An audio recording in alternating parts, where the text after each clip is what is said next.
Ya, kita mulai. Assalamualaikum warahmatullahi wabarakatuh, teman-teman. Waalaikumsalam. eh Mulai ya. Materi hari ini tentang apa dulu sekarang? Filsafat Pancasila ya. Oke, kita bagi dua filsafat Pancasila. Eh, ya.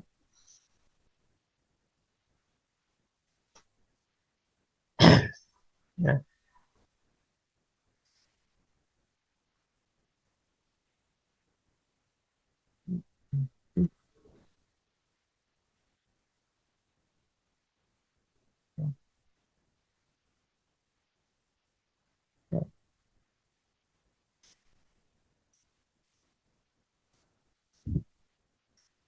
oke,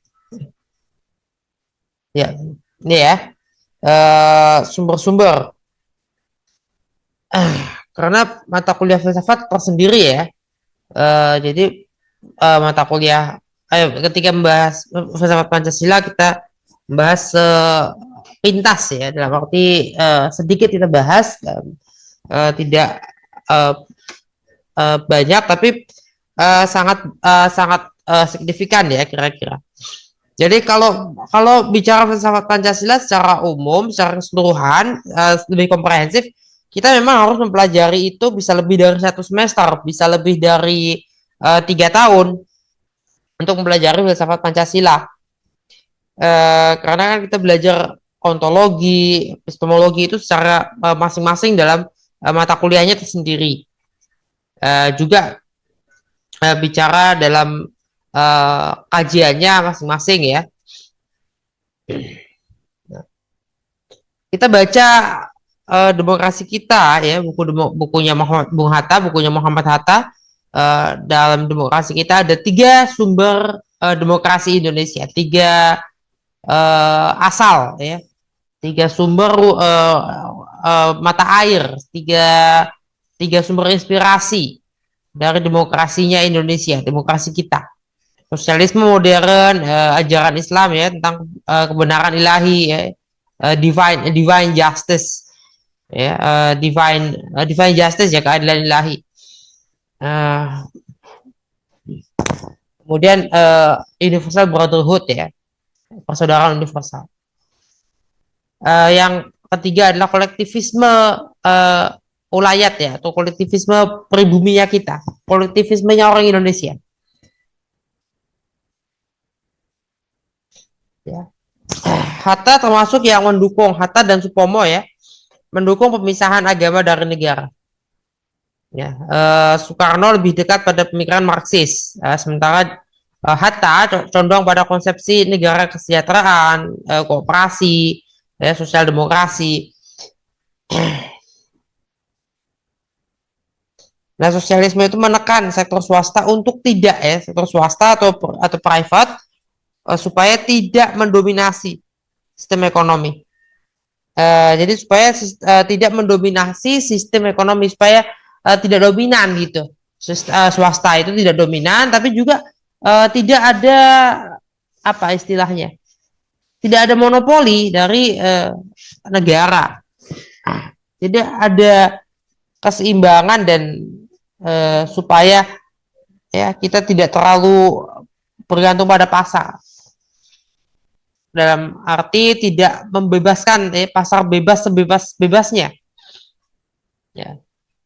Keadilan ilahi ya, persaudaraan universal itu kira-kira seperti ini ya. Ada ayat-ayat ya yang dijadikan patokan atau dijadikan rujukan, jadikan sumber inspirasi, sumber mata air pengetahuan di sini dalam kaitannya dengan apa itu divine justice, apa itu universal brotherhood, ya, universal brotherhood of mankind.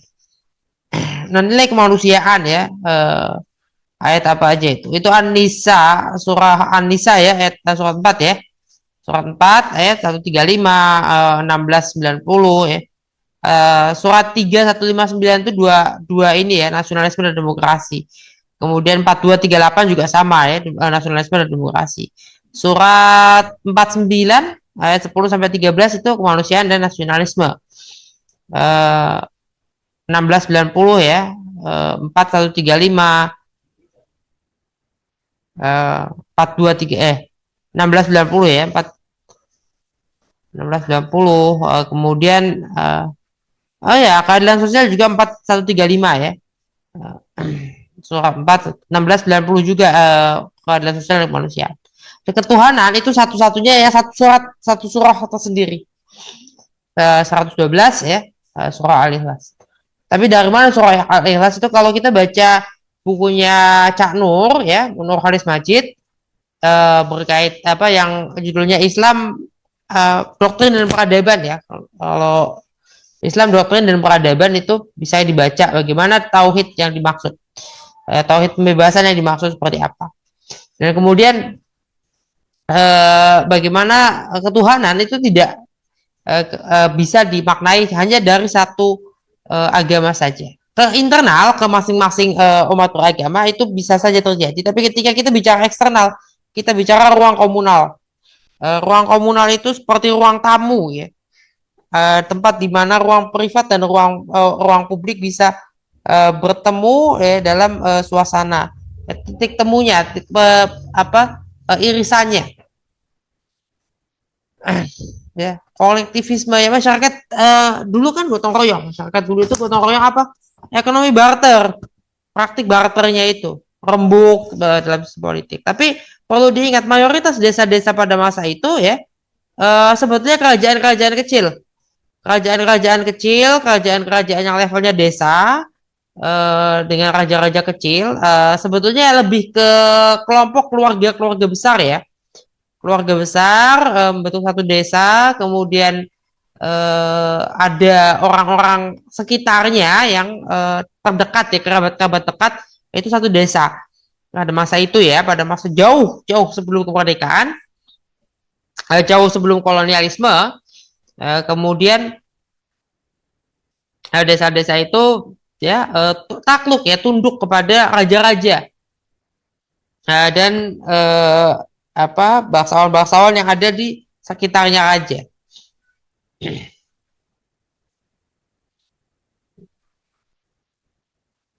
Ya, peradaban Nusantara itu dibagi atau dikategorisasi ya, terbagi ke dalam lapisan-lapisan. Lapisan ini tidak bersifat kronologis ya, pra-Hindu atau pra-Arya, Indianisasi ya, Hindu-Buddha, agama-agama Oriental, Islam, dan kemudian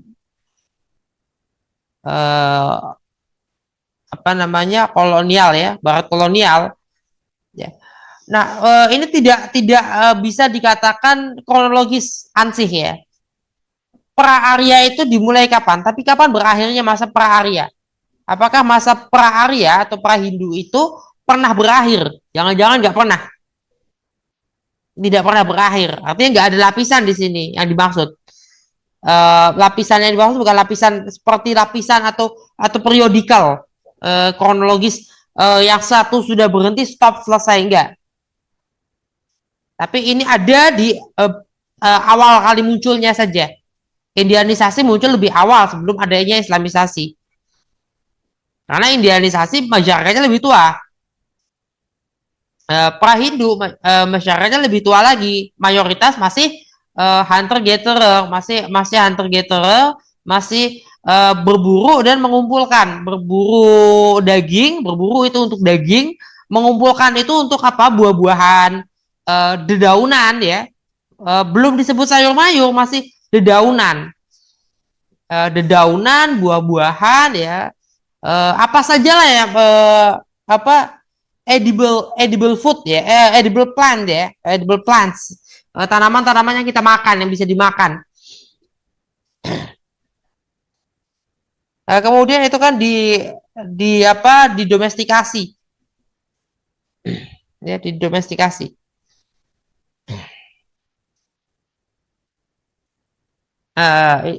Kemudian masyarakat mengalami indianisasi, Hindu-Buddha, agama-agama Oriental masuk ya, Taoisme, Sintoisme, Konfusianisme itu masuk ke dalam Nusantara.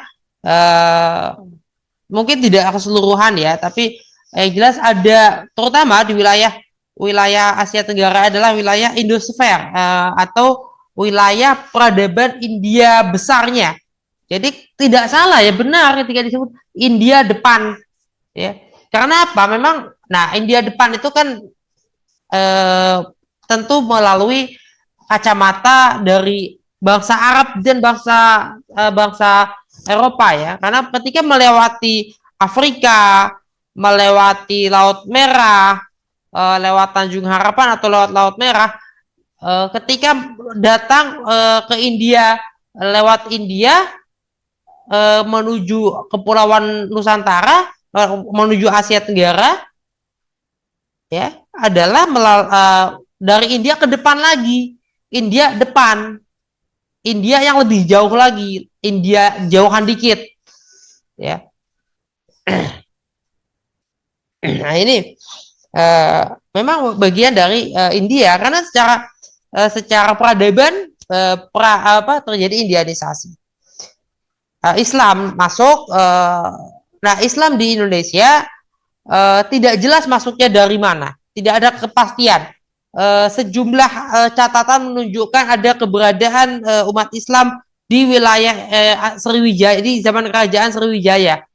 Karena saat kerajaannya masih Sriwijaya, saat itu Khalifah Rasyidin, ya. Ketika masanya Khalifah Umar, masanya Khalifah Utsman, ya Sayyidina Umar, Sayyidina Utsman, Sayyidina Ali, sudah ada orang Islam di wilayah Sumatera, di wilayah Semenanjung Malaya dan sekitarnya sudah ada. Tapi apakah mereka itu murni orang-orang pribumi, itu kita nggak tahu. Kemungkinannya tidak. Kemungkinan besarnya itu tidak begitu. Ini ada lagi orang-orang dari berbagai wilayah lain. Jadi proses Islamisasi di Indonesia juga prosesnya tidak jauh dengan Hinduisasi atau Indianisasi. Hindu, Buddha, dan agama-agama lain masuk, Islam masuk tidak jauh waktunya. Kerajaan-kerajaan Hindu, Buddha, Islam campuran seperti Siva Buddha, Siva Buddhis ya, Majapahit Siva Buddhis, keluarga kerajaannya Siva Buddhis. Nah, Imperium Majapahit itu mencakup sejumlah negara vasal yang Islamic Kingdom. Merupakan kesultanan dipimpin oleh sultan, menjadi kerajaan Islam ya, seperti Brunei dan lain-lain. Brunei, Sulu ya dan lain-lain. Kekristenan hadir melalui penjajahan, tapi tidak 100% penjajahan. Barat kolonial itu sekular. Pada awalnya iya, tapi kemudian mereka itu lebih banyak sekular. Dan yang paling besar adalah yang sekular itu, yang paling besar signifikan pengaruhnya. Jadi Belanda nggak mengkristenkan Indonesia, Portugis mungkin, Portugal dan Spanyol iya mengkristenkan wilayah Kepulauan Nusantara, Kepulauan Asia Tenggara. Wilayah maritim ya, Asia Tenggara maritim, kepulauan ini dikristenkan oleh Portugal mungkin, dikristenkan oleh Portugal, oleh Spanyol mungkin. Tapi Belanda, Inggris, Prancis tidak. Prancis datang ke Indonesia, yang dikirim juga jenderalnya orang Belanda, tapi jenderalnya Napoleon. Daendels jenderalnya Napoleon, tapi dia orang Belanda. Setelah Napoleonnya kalah, Daendels kembali kepada keluarga orangnya Nassau, karena takut dihukum. Dia kembali, dia minta ampunan dan sebagainya supaya bisa tetap hidup dan bisa tetap berpolitik. Karirnya nggak jatuh, nggak hilang.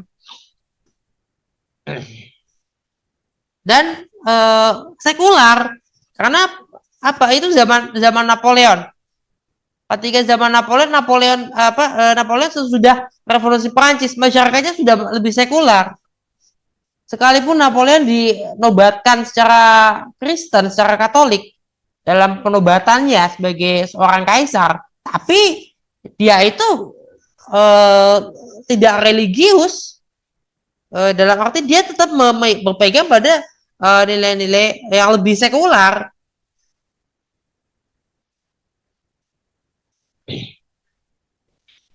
Belum lagi Napoleon terinspirasi oleh hukum Islam sehingga Napoleonic Code ya, kode Napoleon itu kan terbentuk setelah ada kontak dengan umat Islam dengan ajaran Islam, sehingga bisa dikatakan ya sekular dalam arti ada pengaruh agama lain selain agamanya sendiri ya, dan seterusnya. Kemudian kita tidak sampai melampaui itu aja ya, cukup sampai situ bicara Napoleon. Ada banyak cerita tentang Napoleon yang menjadi pengaruhnya sampai ke Indonesia. Begitu pula sekularisme datang di situ. Jadi ada yang sekuler, barat sekuler, ada yang kolonial, masa kekristenan, masa kejayaannya orang-orang Kristen Eropa. Kemudian Islam datang sebelumnya Islam datang, dan seterusnya banyak. Jadi ribuan tahun. Itu sekitar 2000 tahun, 5000 tahun masanya. Ya. Jadi kita punya lapisan peradaban itu sangat jauh ke belakang, ya. Nah kemudian ada sintesa,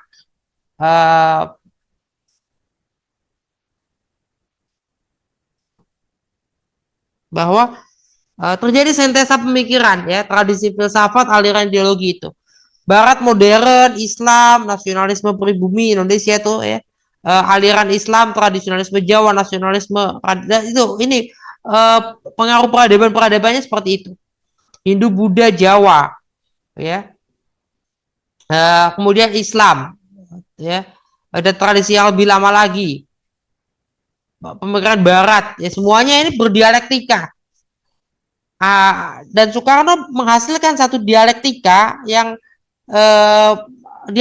dipakai oleh Soekarno masih Hegelian, ya, masih ada tesis, ada antitesis. Setelah antitesis adalah ya adalah sintesis, ya begitu. Nah ini ya sejumlah pasal sila per sila ya, dari masing-masing sila itu. Tauhid pembebasan ya, Cak Nur, Buya Syafi'i, Bang Arif membahas itu ya, membahas tauhid pembebasan, relasi triadik Tuhan, manusia, dan alam. Kemudian titik temu dari agama-agama, sampai kemudian pluralisme, multikulturalisme. Ya, ada nilai-nilai yang dibangun oleh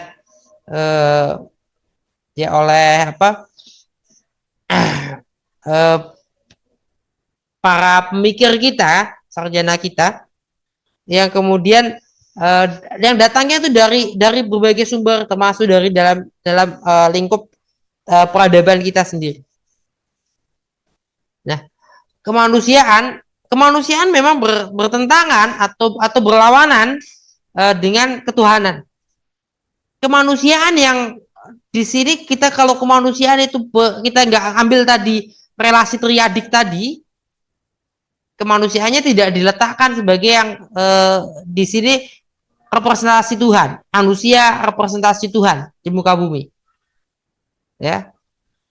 A'udzubillahi minasyaitonir rajim. Wa idz qala rabbuka lil malaikati inni ja'ilun fil ardi khalifah.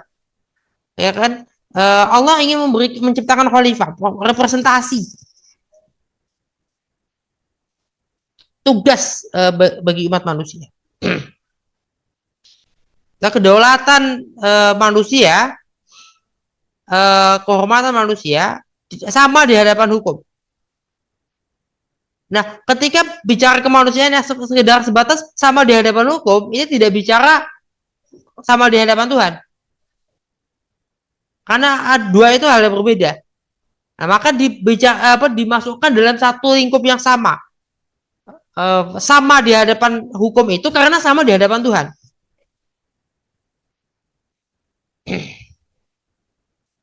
Karena memang untuk saling kenal mengenal, saling mengenali, lita'arafu, saling mengenal.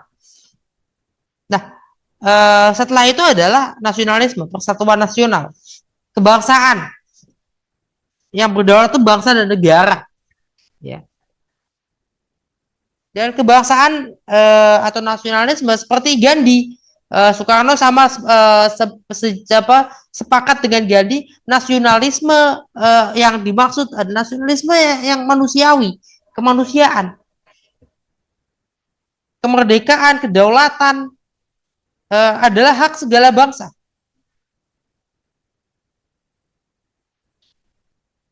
Dan demokrasi dan musyawarah ya. Demokrasi ya yang dimaksud adalah demokrasi yang tetap menghormati etika. Demokrasi yang menghargai moral, nilai moral. Demokrasi yang mempertimbangkan sistem nilai, ya, teori nilai, ada etika, estetika, ya, ada tujuan, itu. Maka ada Pancasila punya kerangka ontologisnya, punya kerangka epistemologisnya, punya kerangka aksiologisnya, teleologisnya, ada lengkap, ya. Jadi pemahaman Pancasila lengkap sehingga Pancasila bisa menjadi sebuah sistem keilmuan, sebuah system of knowledge.